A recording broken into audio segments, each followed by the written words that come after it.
بسم الله الرحمن الرحيم ألف لام ميم ذلك الكتاب لا ريب فيه هدى للمتقين.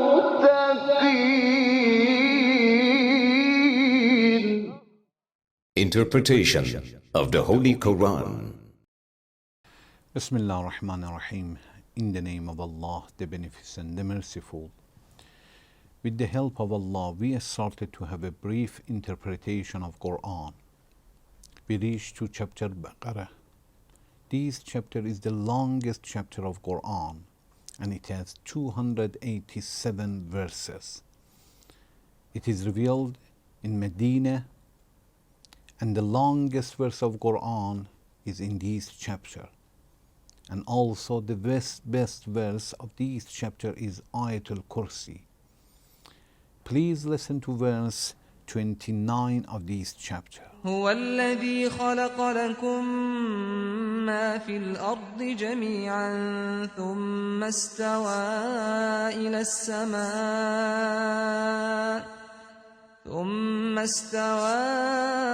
إلى السماء فسواهن سبع سماوات وهو بكل شيء عليم. He it is who created for you all that is in the earth, and he directed himself to the heaven. So he made them complete 7 heavens. And he knows all things. In this verse, Allah is talking about himself.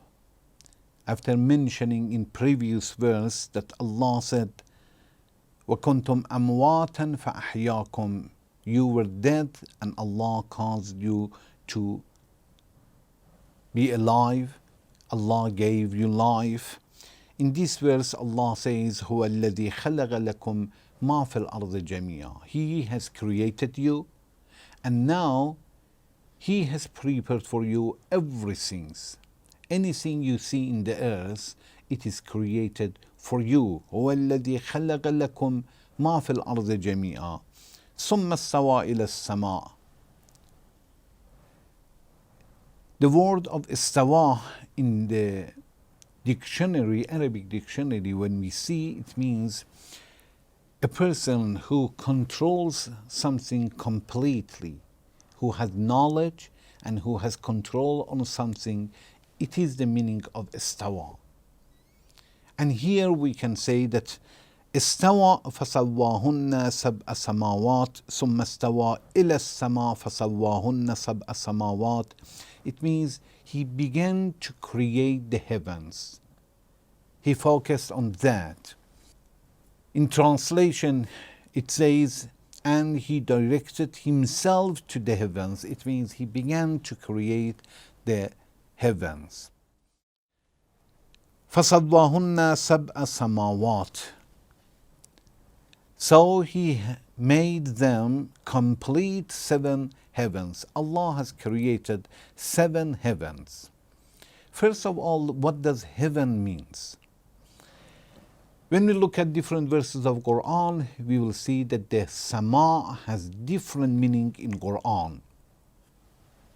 One of the meaning of sama that in some verses of Quran we have such a meaning, it means something upper than ourselves. A few meters higher, it is called sama. For example, Allah says, أَلَمْ تَرَ كَيْفَ ضَرَبَ اللَّهُ مَثَلًا كَلِمَةً طَيِّبَةً كَشَجَرَةٍ طَيِّبَةٍ أَصْلُهَا ثَابِتٌ وَفَرْعُهَا فِي السَّمَاءِ.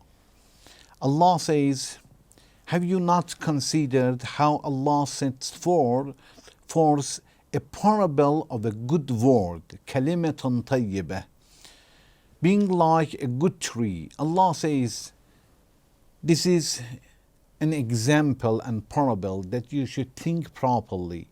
That kalimatan tayyibah is like a good tree. Kalimatan tayyibah, it means good deeds, good words, beautiful actions, is like a good tree.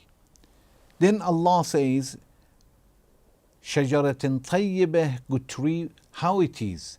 أصلها ثابت وفرعها في السماء, whose root is firm and whose branches are in the heavens. Its roots are in the earth, but its branches are in the heavens. As-sama. In the heavens, it means it is a few meters higher. Its branches are وَفَرْعُهَا فِي السَّمَاءِ. Of course, sama here, it means a few meters higher than yourself. And sometimes the sama means very, very high, or in another word, the clouds. For example, Allah says, وَنَزَّلْنَا مِنَ السَّمَاءِ مَاءً مُبَارَكًا, and we send down from the cloud water. He said from sama, and sama means, of course, the water, we know, the rain, it is coming from the cloud. So, نَزَّلْنَا مِنَ السَّمَاءِ, it means we send down from the cloud water. Here, ma'an mubaraka, it means abounding in good, very blessed. So we will see that sama here means cloud. And sometimes in some verses of Quran, when Allah says sama, it doesn't mean cloud, it doesn't mean a few meters higher. It means atmosphere that we have around the earth. Allah says in chapter Anbiya, verse 32, وَجَعَلْنَا السَّمَاءَ سَقْفًا مَحْفُوظًا, and we have made the heavens a guarded canopy. So sometimes sama, as we said, it is used in Quran for a few meters higher. وَفَرْعُهَا فِي السَّمَاءِ. Sometimes it is said to the heavens, وَنَزَّلْنَا, it is said to the cloud, وَأَنزَلْنَا مِنَ السَّمَاءِ مَاءً, and we send down from the cloud water and rain. And sometimes it is said to the atmosphere, like this verse that Allah said, وَجَعَلْنَا السَّمَاءَ سَقْفًا مَحْفُوظًا.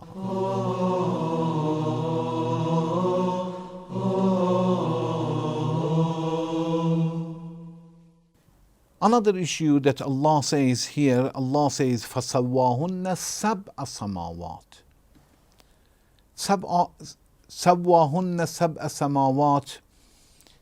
We should say that, we should talk about the سَبْعَ سَمَاوَاتٍ, that what does it mean? 7 heavens. There are different ideas among the scholars and interpreters of Quran that what does for 7 heavens means. The best idea about the 7 heavens is that really Allah has created 7 heavens. The heaven that we say today, that we said atmosphere that we have, and the stars that we have, the sun that we have, the earth that we have, the moon that we have, all of them are considered as the first world. We have 7 different kinds of world, and the heavens that we have today, it belongs to the first world. So we have 7 different kinds of world that we are living in the first one, and we have other 6 worlds and 6 different heavens. When we think properly, it is possible. And still the scholars, the education people, they did not find out exactly what is happening outside of this world. Maybe in future they will be able to understand.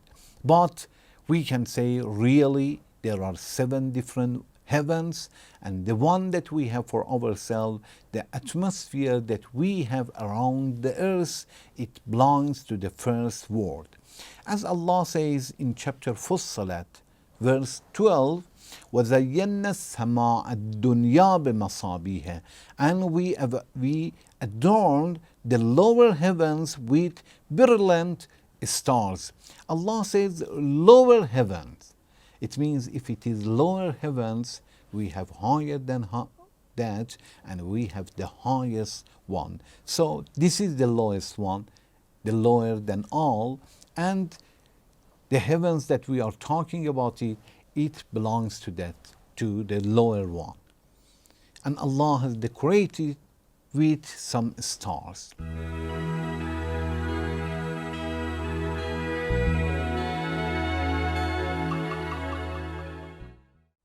There are a few messages that we can get from this verse. One, Allah said, هو الذي خلق لكم ما في الأرض جميعا.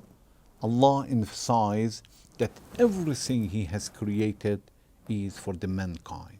We should understand that we are so important that anything Allah has created is, we are the destination for that.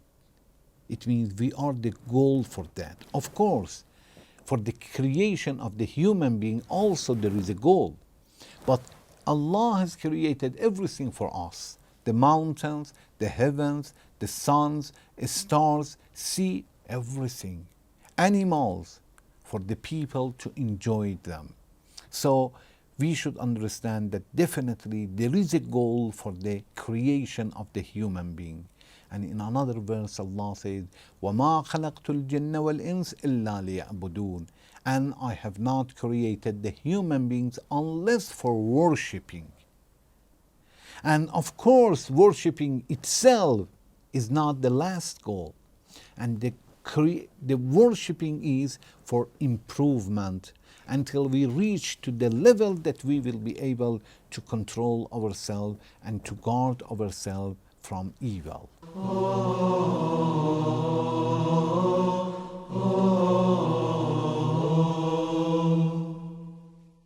Also, we understand from this verse when Allah says, هو الذي خلق لكم ما في الأرض جميعا, we understand that anything which is created in the earth, there is a goal behind that. And there is a wisdom behind that. We cannot say anything in this world is created without reason, without wisdom. Although something we don't understand, we take one piece of a stone and we say, okay, what is the reason behind that? We don't know. But it doesn't mean there is no reason behind that. But before a few years, we didn't know a lot of things about animals. Now we have it. 50 years ago, we didn't know the secrets of the life of different kinds of animals. Today, we have knowledge about many of them. In future, maybe we will find out what is the secrets for everything. But overall, Allah says, we have created, I have created for you, and we know that for every creation, there is a good reason behind that.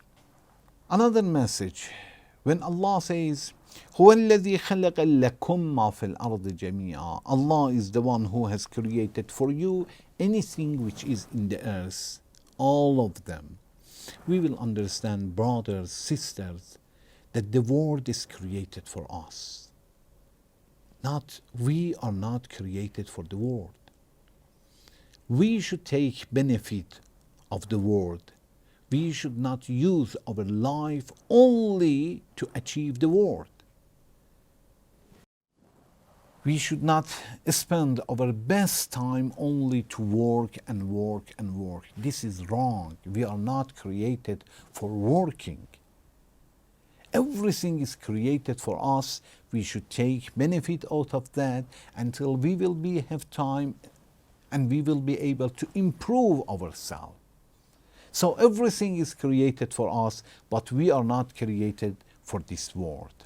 Those people who are working all the time, they made a mistake. They think that they are created for working. They are created for this world.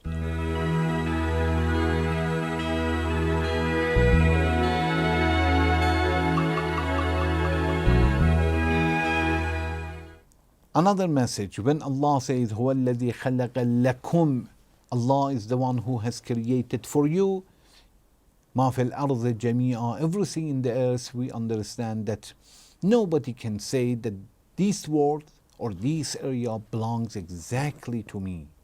No, all the world belongs to the people, to all the people, and we can take benefit out of that. It doesn't mean that we cannot have agreement that a piece of land belongs to me in a state of spending some money or something like that. No, the world as the world belongs to all the people. Also, we understand when Allah says, فَسَوَّاهُنَّ سَبْعَ سَمَاوَاتٍ, so He made them complete 7 heavens. It means when we look at this word, we will see that there is a moderation in this word in everything. The distance between the sun and earth, the way that we are created, there is no any kinds of distortion of creation of the heavens, stars, sun and moon. In another word, there is no any kinds of imbalance in this word. And this is the meaning of فَسَوَّاهُنَّ سَبْعَ سَمَاوَاتٍ. Allah has made them complete. It means without any imbalance in this world. Also, we understand from this sentence that Allah said, فَسَوَّاهُنَّ سَبْعَ سَمَاوَاتٍ. We understand that Allah is able to do anything He wants. وَهُوَ بِكُلِّ شَيْءٍ عَلِيمٌ. And Allah knows exactly what does He do and what did He do. He does everything. He has a knowledge to that. And anything He does, it is according to the wisdom. Thank you very much for watching. Wassalamu alaikum wa rahmatullahi wa barakatuh.